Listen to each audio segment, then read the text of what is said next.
as an American, I am still very much concerned about our border, okay? The border of the United States, which is a full-blown crisis. And the crisis here in the United States is worse than you can imagine, okay? Because allegedly, according to leaked Border Patrol data, thousands of special interest aliens from Middle Eastern countries stopped at the border since 2021. Now, again, I'm not sure exactly what they mean by special interest aliens, okay? But what I do know is that you have not just illegals coming from countries that are in Central America and South America, but you have illegals that are coming from countries that are in Africa, that are in Europe, that are in the Middle East, that are in Asia. You have illegals that are coming into this country from all across the globe. And again, this is the biggest national security threat that we need to deal with, and we have to deal with it now, okay? Not later. We need a sense of urgency when it comes to what is going on at the border. Because again, these numbers that we're about to talk about and about to show you guys are absolutely shocking. Okay, it's absolutely shocking. So again, while, I think people are rightfully concerned about other people's borders, I think that, as an American, in terms of what can be an imminent danger or threat to us, to me, again, I got to go and look at our borders, right? And again, numbers like this are an extreme cause for concern because, again, when you have anybody, doesn't matter which part of the world they're coming from here, when they're coming into the border illegally, okay, and they're undocumented, we don't know who they are, that is a cause for concern. So, again, I want to talk about this because this is insane.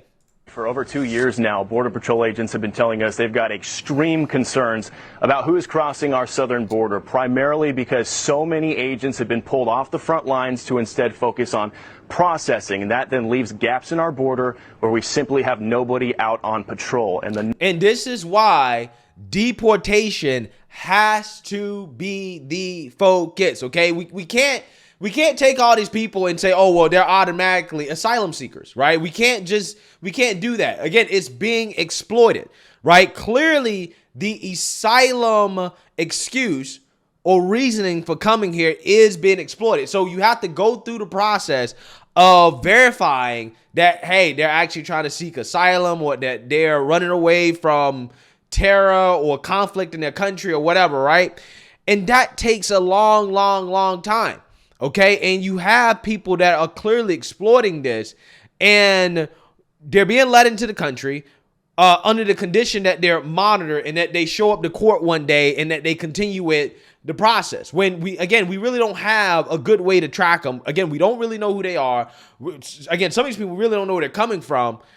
And what is happening is that resources that we would normally use to keep people out in the first place are being used to actually process people when, again, there's not that much processing that you need to do when deportation is the first and primary method that you're using, right? I mean, again, at this point, I really do believe that we just need to be like, look, we got to turn away everybody at this point, right? I mean, we just simply can't take anybody else. I'm done, right? We're done, okay? Because the problem is getting too out of control at this point. Numbers are startling. We'll start with the terror watch list numbers. Fiscal year 2023 so far, 151 people on the FBI's terror watch list have been arrested by Border Patrol agents while they were crossing illegally here at our southern border. That is the highest number on record. It's also higher than the previous 6 years combined. The highest number under Trump was 6. We got 151 this year so far. Now, the Biden administration says, well, that shows they're catching more people, right? Not exactly. We'll talk about the gotaways. CBP sources telling us since President Biden took office, there have been well over 1.5 million known gotaways at our southern border. These are illegal immigrants who are crossing the border and are seen on cameras or sensors, but Border Patrol doesn't have the manpower to get to them, so they successfully get into the United States without capture. For perspective, that is a population size bigger than the city of Dallas, Texas, that has successfully snuck across our border and gotten into the United States without apprehension. It's enough people to fill up 16 Rose Bowls in Pasadena, California. 1.5 million. 1.5 million illegals who we know cross the border, but we have not apprehended them. Okay? Again, that is an absolute disaster.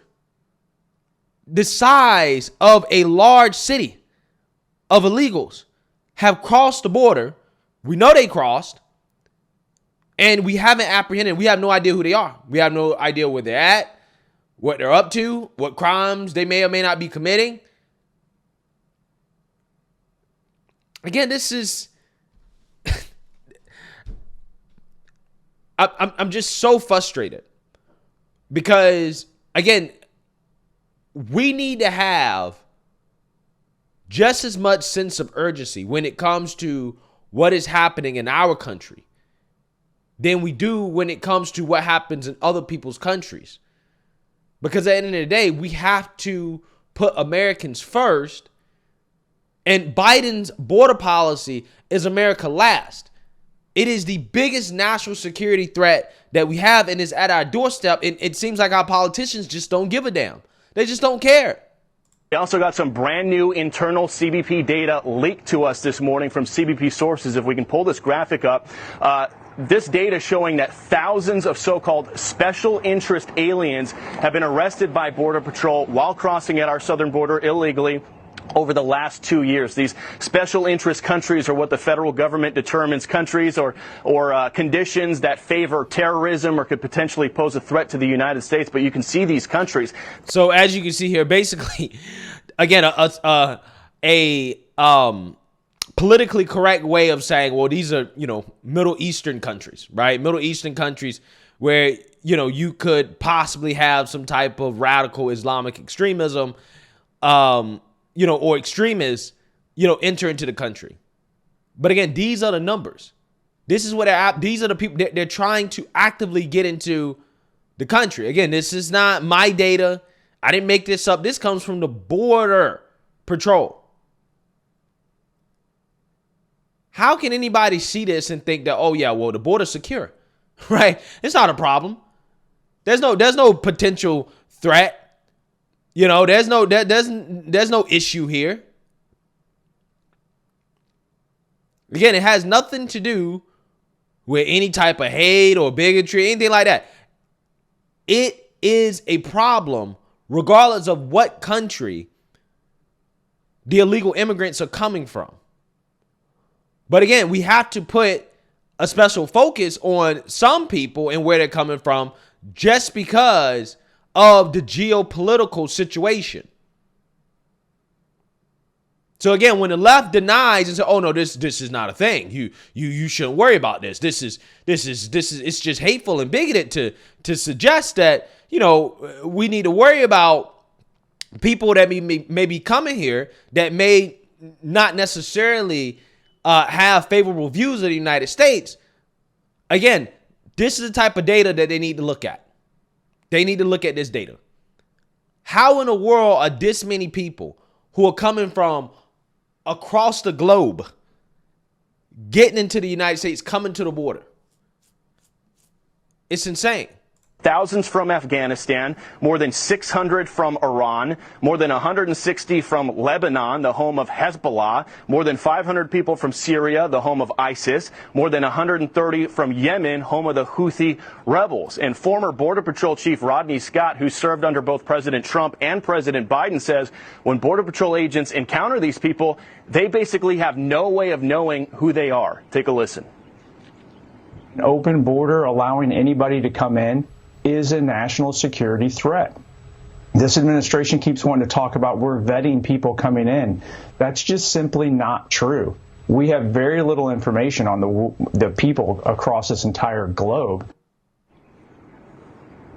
And to elaborate on that point, Border Patrol sources tell us that they simply have little to zero way of vetting these people from these so-called special interest countries. I'm told unless they've got a criminal record in the United States already or they're on some sort of federal watch list, there's no way for Border Patrol to find out about any possible criminal record. That's because these home countries that they're coming from, mostly in the Middle East, they don't share their records or their data with the United States. So when Border Patrol agents run their names or try to run their fingerprints, there's literally nothing there for them to compare it to. So obviously major security concerns down here at our southern border, especially with what's happening in Israel right now. Brett, we'll send it back to you. Those numbers are staggering. Yeah, the it's numbers stunning. especially of those. It's absolutely stunning. And that's why, again, I have such an issue with the politicians that are so passionate, again, when it comes to other people. And that's fine. I get it. You should be compassionate and understanding of other people's situations. But again, I need that same energy for what we're dealing with here in the United States. Because if we don't protect our own borders, we can have problems and issues to deal with here. We already do. And that is a huge, huge, huge issue. And again, we cannot continue to afford to have the situation that we have when we end up in a situation that, could have been prevented. Again, now all of a sudden the politicians will come out here and, be asking, well, how did this happen? How did we get to this situation? Well, we got there because, again, the concern for what other people and their borders took more precedent and was more of a priority than our border. And that's how we get ourselves in this situation. We have to protect ourselves first, and then we can worry about everybody else. But if we can't even secure our own border, I'm not sure how we can secure everybody else's across the world. Let me know what you guys think. Make sure you like, comment, and subscribe. Most importantly, share a Black conservative perspective. Peace.